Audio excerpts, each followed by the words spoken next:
하나님 말씀 같이 읽겠습니다. 고린도전서 15장 12절부터 20절까지입니다. 우리 다 같이 찾으셔서 우리 한 절씩 교독하도록 하겠습니다.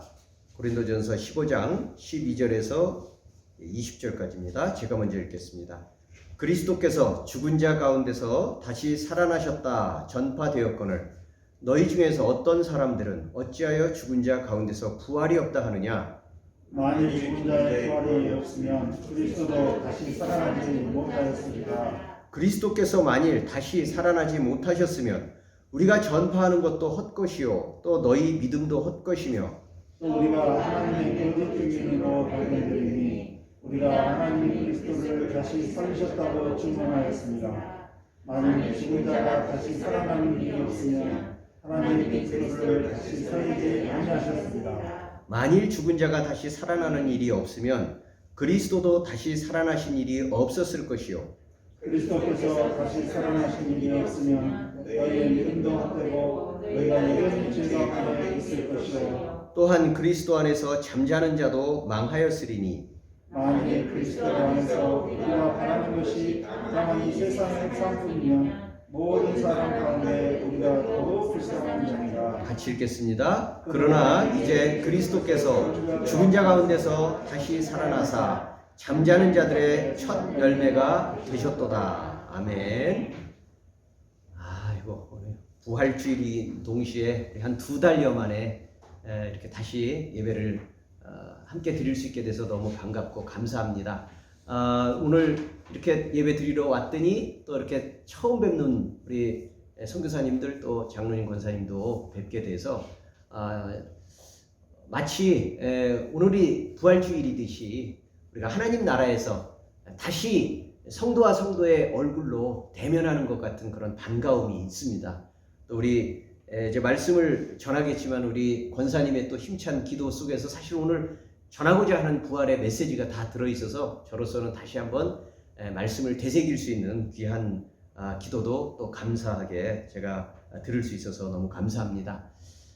우리가 이제 오늘 벌써 오후 시간 4시가 지났기 때문에 아침부터 우리가 믿는 사람들은 서로 부활의 메시지로 인사도 하고 또 서로 반가운 메시지를 나누는 그런 시간들을 이미 가졌습니다. 그러나 이제 우리가 그런 가운데서 오늘 본문의 말씀 고린도전서 15장의 말씀을 통하여서 부활과 또 그 부활의 소망이 저와 여러분들의 영원한 삶 속에서 어떻게 열매 맺게 될 것인지를 다시 한번 말씀을 통하여서 확인할 수 있게 된 것은 하나님의 주신 귀한 은혜인 줄로 생각을 합니다.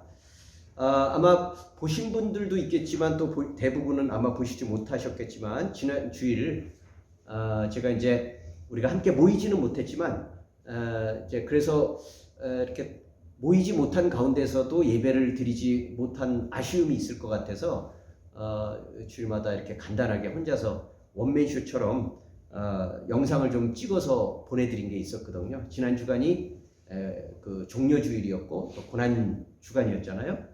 그래서 이제 그 영상 속에서도 제가 잠깐 말씀을 드렸었습니다. 뭐냐면요, 기독교는요 참 독특하고 심지어는 괴상하다라고 말해도 괜찮을 그런 종교라고 볼 수 있어요.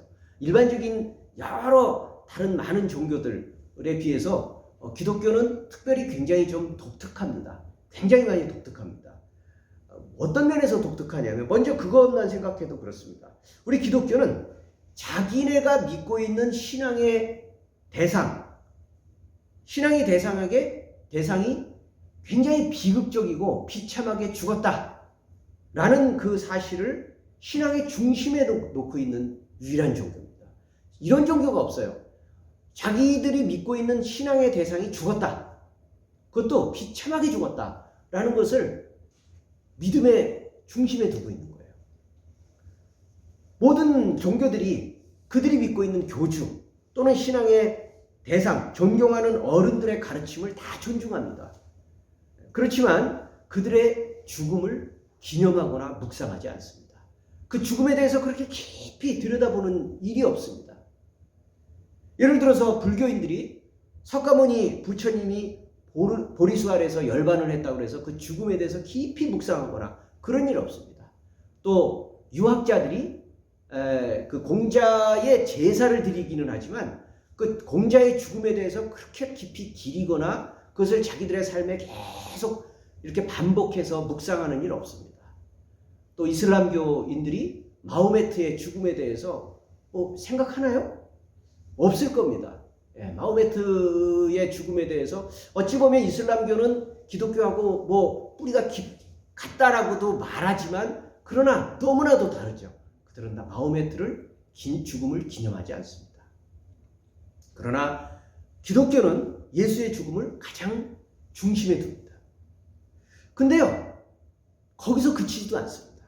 기독교는 그 죽었던 예수가 다시 살아났다고 더 황당무계한 주장을 하는 거예요.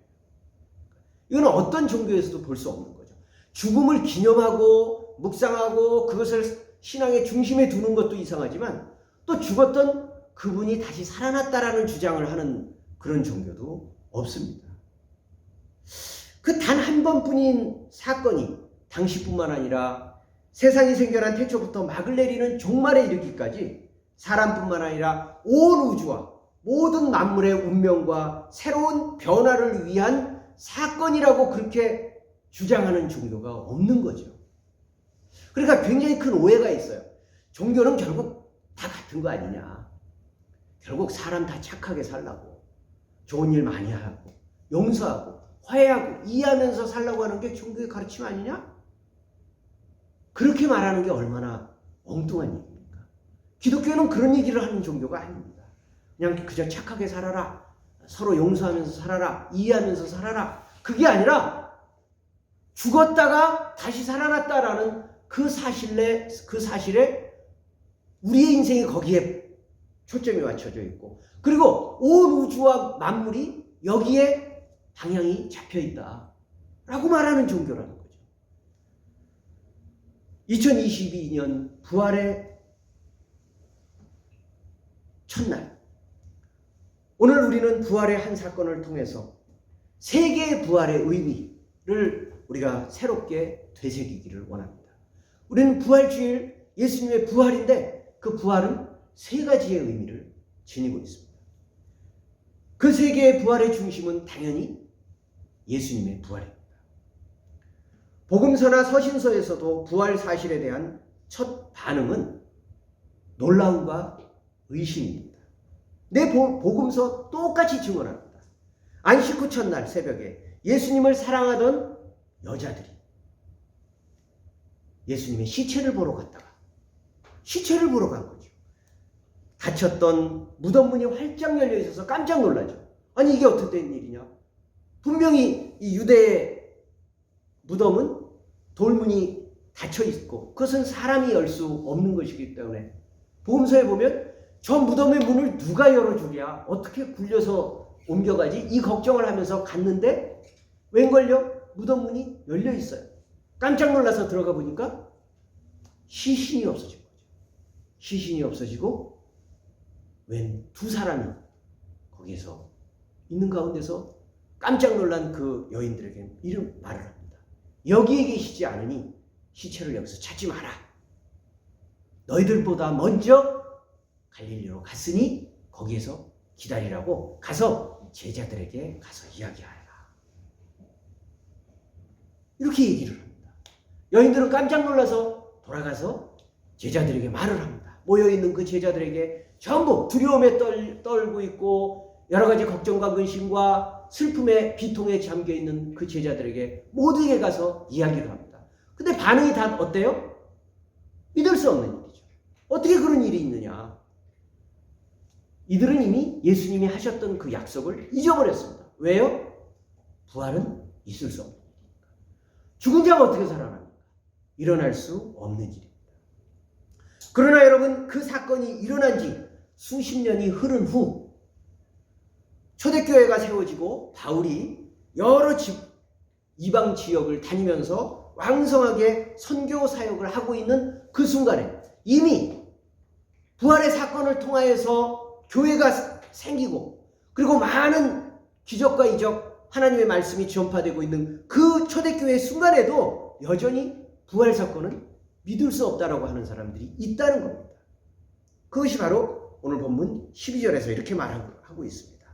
그리스도께서 죽은 자 가운데서 다시 살아나셨다 전파되었거늘 너희 중에서 어떤 사람들은 어찌하여 죽은 자 가운데 부활이 없다 하느냐? 그렇죠. 예수님이 부활하신 그 처음의 사건의 그 제자들, 사도들, 그 일뿐만 아니라 이미 그 사건으로부터 수십 년이 흐른 이후에 교회가 생겨나서 왕성하게 복음이 전파되고 있는 그 순간에도 부활을 믿지 못하는 사람들이 초대교회에 있었다는 거예요.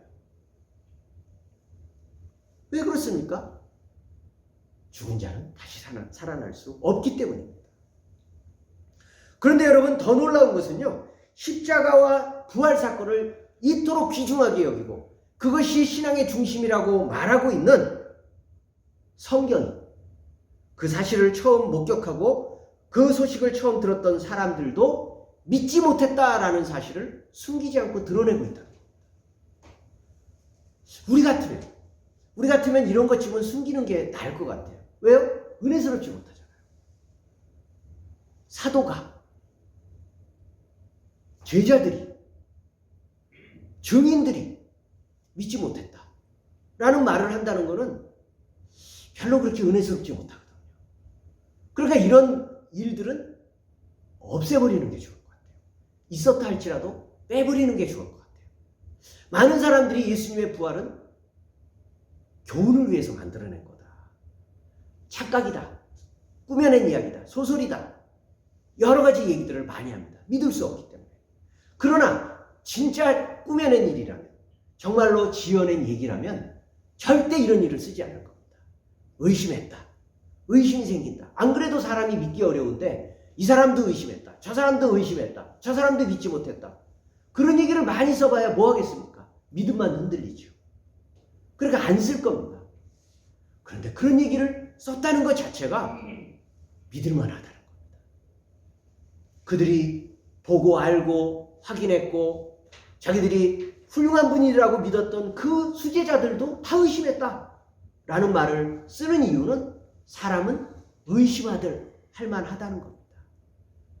우리가 의심해도 이상한 일이 아니라는 겁니다. 그렇다, 사람은 죽었다 다시 살아날 수 없다, 아이고 의심스럽다, 그거를 성경은 이상하게 여기지 않는다는 겁니다. 여러분, 부활은 분명히 그렇습니다. 부활은요, 인간의 노력으로 믿으려고 하는 애를 쓴다고 해서 믿어지는 게 아닙니다. 근데 여러분, 이상한 거는요, 어느 순간에 믿어지는 거예요. 아니, 분명히 못 믿었거든요. 아니, 세상에 그런 일이 어디 있어. 그래, 마음 착하게 하려고 교회를 나가는 게 좋을 것 같기 때문에 나와서 설교를 듣는데 그거는 좀 이상해. 그래, 예수님은 훌륭한 분이야, 예수님은 존경할 분이야, 위대한 분이야. 그런데 죽었다가 다시 살아났다는 그 얘기는 믿기 어려워 라고 해도 교회 다닐 수 있는 거죠. 그런데요, 어느 순간에 믿어져요. 아, 사실이구나, 정말 그렇구나. 제자들과 초대교회도 도무지 믿을 수 없었던 부활을 믿고 나서야 그때부터 변하기 시작했습니다. 그리고 지금 오늘 우리에게도 십자가와 부활 사건이 그래서 전파됐습니다. 그렇기 때문에 기독교 신앙은 우리 스스로 가질 수 있는 게 아닙니다. 노력한다고 해서 얻어지는 게 아닙니다. 우리가 십자가와 부활 신앙을 가졌다는 이 사실만큼 우리가 이미 하나님이 우리 안에서 구원으로 역사하셨다는 그 사실의 확실한 증거가 이거만큼 분명한 것이 없는 겁니다. 아, 우리가 십자가 부활을 믿고 있구나, 이것만큼 하나님이 우리 안에 거하고 계시다는 확실한 증거가 없는 거예요. 왜요? 인간적으로는 믿을 수 없는 것이기 때문에. 이제 우리는 두 번째 부활의 이야기를 나눠보고자 합니다. 첫 번째는 당연히 예수 그리스도께서 부활하셨다는 겁니다. 그렇죠? 주님께서 부활하셨다. 그러나 기독교 신앙의 부활절은 예수님이 다시 살아나셨다는 역사적인 사실을 확인하는 데 그치지 않습니다. 만약에 그것으로 끝난다면, 아닌 말로, 그래서 어쨌다고? 아니, 굉장히 엄청난 기적이 일어났다는 거네. 그래, 일어났어. 근데 그게 나하고 무슨 상관이야? 우린 이렇게 생각할 수 있습니다. 그러나 기독교 신앙은 예수님의 부활이 내 인생, 내 운명에 직결된다고 말합니다. 내 운명이에요. 내 인생이에요. 내 삶입니다. 그게 십자가와 부활의 두 번째 의미입니다. 그런데 내게 주신 그러한 부활의 의미를 이해하려면 부활 그 자체로 얘기하면 안 됩니다. 반드시 십자가의 죽음으로부터 다시 거슬러 올라가야 됩니다. 부활은 그것 자체로 말할 수 없습니다. 반드시 십자가로 다시 거슬러 올라가야 됩니다. 그래서 십자가의 죽음을 통과하지 않는 부활이 없고 부활로 이어지지 않는 십자가의 죽음은 의미가 없습니다. 사실 여기서부터 우리는 믿을 수가 없습니다. 2000년 전 30살 정도 먹은 젊은 청년 예수가 십자가에 달려 죽은 것이 내 죄를 대신 지고 죽은 은혜의 죽음이라고 그렇게 말을 하는데 이게 도대체 어떻게 믿을 수 있는 일입니까? 말이 안 되잖아요. 정말 정상적으로 생각하면 말이 안 됩니다. 있을 수 없는 일이에요.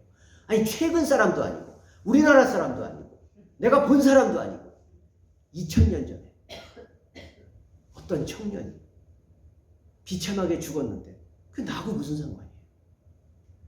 그게 사실이라고 해도 내가 지은 죄, 우리가 지은 죄, 그게 왜 그리고 어떻게 아무 상관없는 나하고 관계가 되냐 라는 것을 우리는 분명히 해명해야 됩니다. 그래서 그것은 우리에게 감동을 주려고. 그렇잖아요. 누군가 나를 위해서 대신 죽었다라는 말을 우리가 한번 이렇게 교훈처럼 받으면 우리도 뭔가 감동이 생기잖아요. 그래서 누군가 다른 사람을 위해서 희생할 수도 있을 것 같고 다른 사람을 위해서 용서도 할 수 있을 것 같고 그런 우리가 삭막한 세상에서 뭔가 이렇게 찡한 감동을 줌으로 인해서 그래서 우리도 그렇게 착하게 살라고 주는 그런 교훈이다. 이렇게 설명하는 거예요. 많은 학자들이 이렇게 설명하기도 해요. 감동이 될 거는 같은데 그거 갖고 우리 삶이 바뀔까요? 그거 별로 오래 안 갈 것 같아요. 그냥 전설 따라 삼천리 아니면 좋은 감동적인 동화를 듣는 이야기인 것 같습니다. 그러나 여러분 그런 설명은요 아직도 우리 자신이 누구인지 인간이 뭔지 몰라서 하는 소리입니다.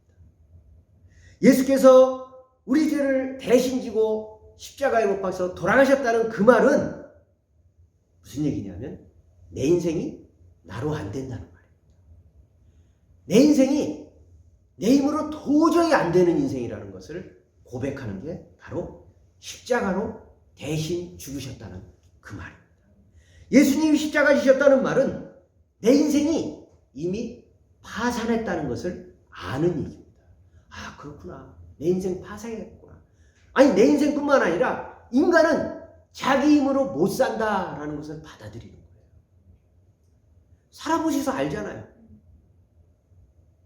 내가 내 힘으로 욕을 써요. 온갖 노력을 다해요. 내 도덕성으로, 내 능력으로, 지식으로, 경험으로 다 해봐요. 근데 결론은요. 솔직하게 보면 파산입니다. 안 돼요. 그거는 내 자신이 나를 가장 잘 압니다. 제가 오늘 설교 말씀을 어저께 설교 말씀을 다 준비했다가요. 오늘 아침에 갑자기 굉장히 좋은 그 번뜩 스치고 지나가는 얘기가 생각이 났어요. 그래서 설교 말씀을 많이 고쳤어요. 사실입니다. 제 지인 아는 후배가 있었어요. 근데 그 후배가 삶이 굉장히 어려워졌어요. 그래서 빚을 엄청나게 많이 지고 그야말로 무너졌습니다. 가정도 무너지고 빚도 엄청 많이 지고 막막해졌죠. 그래서 파산 신청을 했어요. 근데 그 파산이 받아들여졌다고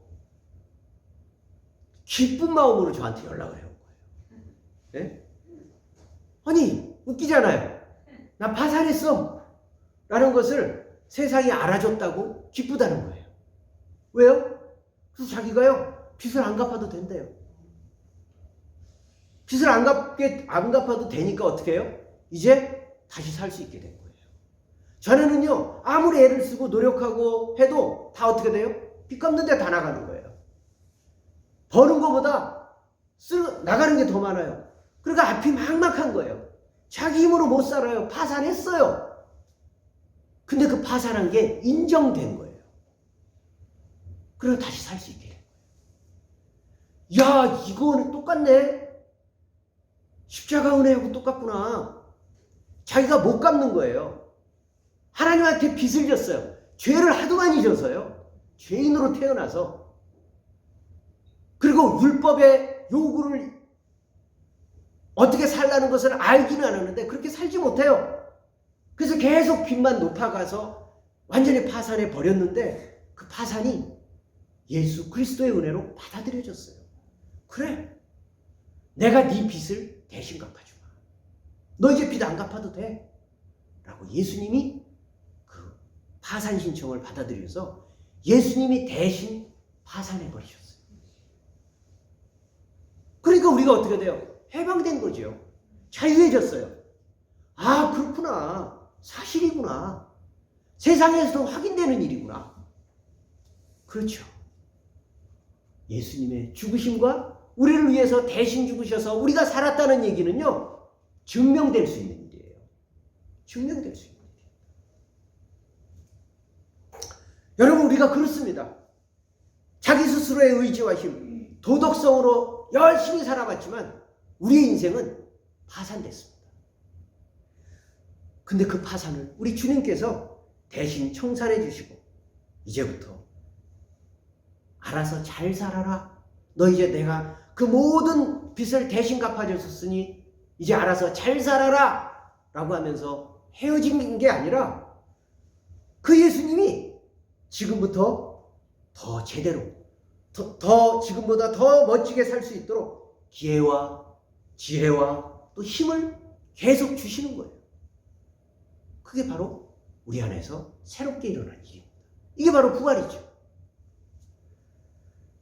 그래서 우리 주님이 우리 대신 죽어서 우리를 살리시고 또 다시 사셔서 우리같이 살리셨다는 것은 세상의 원리로도 분명히 확인되는 엄연한 사실이라는 것을 우리는 확인할 수 있습니다. 그러니까 우리는 이제 부끄러워할 일이 아니죠. 오히려 만방에 자신할 일이죠. 자랑하는 거예요. 나는 망했다. 그래, 난 망했다. 그런데 하나님의 은혜로, 주님의 은혜로 다시 살아났다. 부활절입니다. 이게 부활절이죠. 아, 예수님 죽으셨습니다. 다시 살아나셨습니다. 근데 나도 죽었는데 나도 예수님 때문에 다시 살아났습니다. 라는 것을 진정으로 알게 되는 것. 진정으로 믿게 되는 것. 이게 바로 부활의 두 번째 의미입니다. 그리고 저와 여러분들에게 확실한 사실인 것입니다. 여러분, 우리 나라에서도 그렇죠. 파산 신청 받아들이죠. 그리고 면책, 빚 안 갚아도 돼. 왜 해줄까요? 다시 살라고. 근데 이 사람이 그래, 아유 좋네. 빚 안 갚아도 돼. 아이고 이제 막 살아야지. 내 맘대로 살아야지. 그리고 또 다시 빚져요. 에이, 또 면책해 줄 테니까. 그런 생각을 하면서 그렇게 살면 나라의 빚을 면책해 준 나라의 그 기대에 부응하는 걸까요? 아니겠죠. 마찬가지죠. 우리가 주님께서 대신 죽으셨어요. 십자가에 죽으셔서 우리의 모든 갚아야 될 죄를, 빚을 탕감해 주셨어요. 없는 걸로 해 주셨어요. 아이고 잘 됐네. 또 이제 죄 지으면 회개하면 되지 뭐. 우리 흔히 말하듯이. 회개하면 되지 뭐. 또 갚아주시겠지. 이게 우리 주님께서 우리에게 원하시는 삶이 아니죠. 이제는 주님께서 다시 살라고 주신 그 인생, 주님께서 용기 주시고 지혜 주시고 힘 주셔서 어떻게 살아야 될지까지도 다 이끌어 주시고 세세히 인도하시는 그 은혜 가운데서 내가 다시 살아야지 라는 그 믿음으로 살아가는 것이 부활의 진정한 의미겠죠. 그게 내가 살아났다는 그 고백인 것입니다. 이게 바로 두 번째, 우리 주님께서 우리를 위해서 죽으셨다는 그 두 번째 의미인 것입니다. 그런 열린 새 시각으로 우리가 다시 한번 13절에서 19절을 읽어보겠습니다. 제가 읽도록 하겠습니다. 13절부터 19절까지 제가 읽겠습니다. 여러분들 한번 눈으로 따라 보시기 바랍니다. 만일 죽은 자의 부활이 없으면 그리스도도 다시 살아나지 못하셨으리라. 그리스도께서 만일 다시 살아나지 못하셨으면 우리가 전파하는 것도 헛것이요 또 너희 믿음도 헛것이며 또 우리가 하나님의 거짓 증인으로 발견되리니 우리가 하나님이 그리스도를 다시 살리셨다고 증언하였습니다. 만일 죽은 자가 다시 살아나는 일이 없으면 하나님이 그리스도를 다시 살리지 아니하셨으리라. 만일 죽은 자가 다시 살아나는 일이 없으면 그리스도도 다시 살아나신 일이 없었을 터이요. 그리스도께서 다시 살아난 일이 없으면 너희의 믿음도 헛되고 너희가 여전히 죄 가운데 있을 것이요. 또한 그리스도 안에서 잠자는 자도 망하였으리니 만일 그리스도 안에서 우리가 바라는 것이 다만 이 세상 삶뿐이면 모든 사람 가운데 우리가 더욱 불쌍한 자이리라. 이제 여러분, 우리는 세 번째 부활의 의미를 생각해 보자. 우리 주님께서는 분명히 십자가에 달려 죽으셨습니다. 그리고 그 믿음을 믿는 믿음 안에서 온갖 죄와 미련함에 내던져진 이전에 나도 완전히 파산해서 함께 죽었습니다. 그리고 주님의 부활과 함께 나도 구제해서 회생해서 다시 살아났습니다. 이제 주님의 부활은 분명히 나의 부활입니다. 우리가 이것을 믿습니다. 그런데 여러분, 지금까지 이 믿음이 출발점일 뿐입니다. 출발점이에요. 예수님이 죽으셨다가 다시 부활하셔서 나도 옛사람이 죽었고 나도 다시 살아났습니다. 믿습니다. 끝 아닙니다. 시작입니다. 저와 여러분들은 예수를 믿어서 다시 산 이후에도 여전히 살고 있잖아요. 그러면 남은 우리의 생은 뭡니까? 우리에게 주어져 있는 이 세 번째의 부활의 의미가 우리에게 주어져 있다는 것입니다. 주님의 십자가와 부활, 하나님의 구원 계획은 얼마나 스케일이 크고 엄청난지 여기서 끝나지 않습니다. 나에게 끝나지 않는 거예요. 나의 다시 살아남, 내가 구원받았다, 내가 천국 간다, 내가 하나님의 사람이 되었다, 여기서 끝나지 않는 거예요.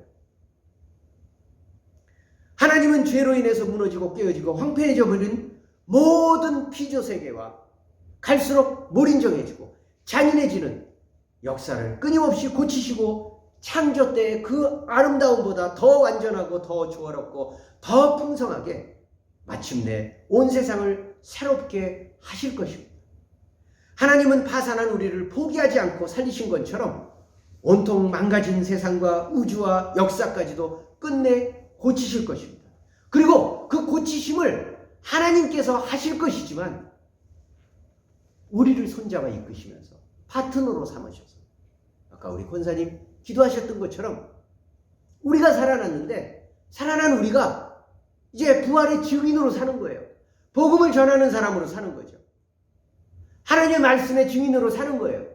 무너져 있는 이 관계, 사람과 사람의 관계, 정치, 경제, 무너진 이웃들, 환경, 우주 만물들의 그 피폐한 일상들, 이런 거를 하나님께서 살리신다는 그 믿음을 가지고 내가 하는 거예요. 우리가 하는 거예요. 교회가 함께 하는 겁니다. 그럴 때 마치 오병이어의 기적처럼 나는 약한데, 나는 할 수 있는 것이 별로 없었는데 내가 믿음으로 그 역할들을 열심히 수행할 때 주님께서 축사하셔서 그거를 크게 만드시는 거예요. 엄청나게 크게 만드시는 거예요.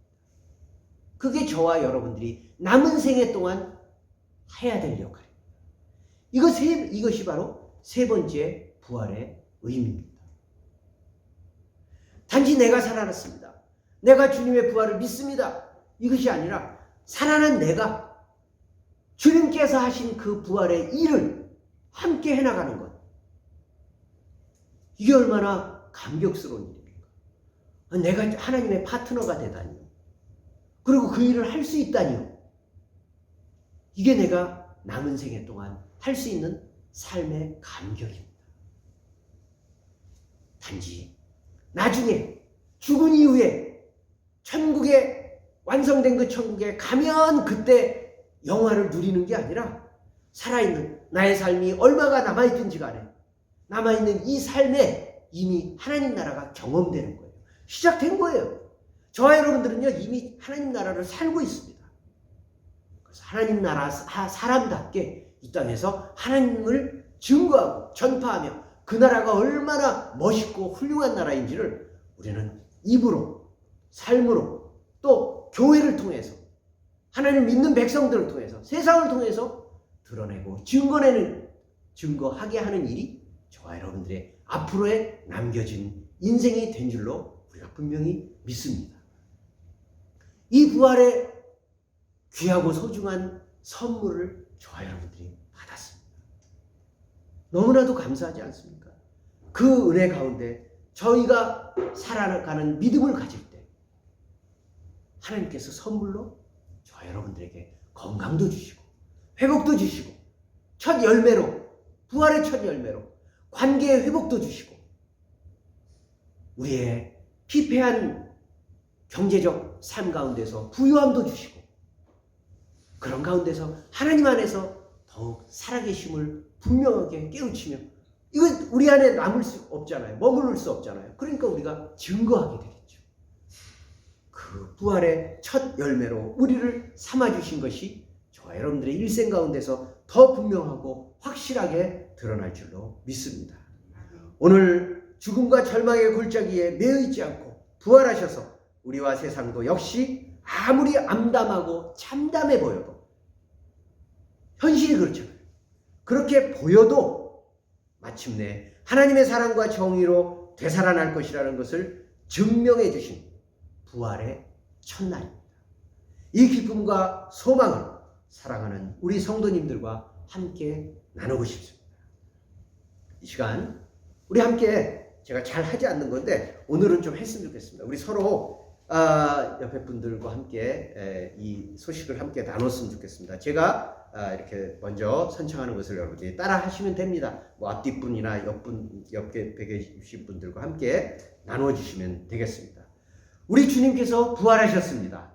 우리 주님께서 부활하셨습니다. 나도 부활했습니다. 나도 부활했습니다.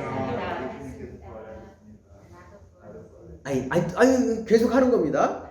내가 사랑하는 사람들도 온 세상도 다시 태어날 것입니다.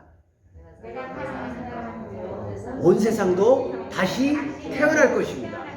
자, 우리 다시 한번 해보겠습니다. 처음부터 우리 주님께서 부활하셨습니다. 나도 부활했습니다. 내가 사랑하는 사람들도 온 세상도 다시 태어날 것입니다. 믿으시죠? 아멘. 그렇습니다. 이게 바로 부활의 취지.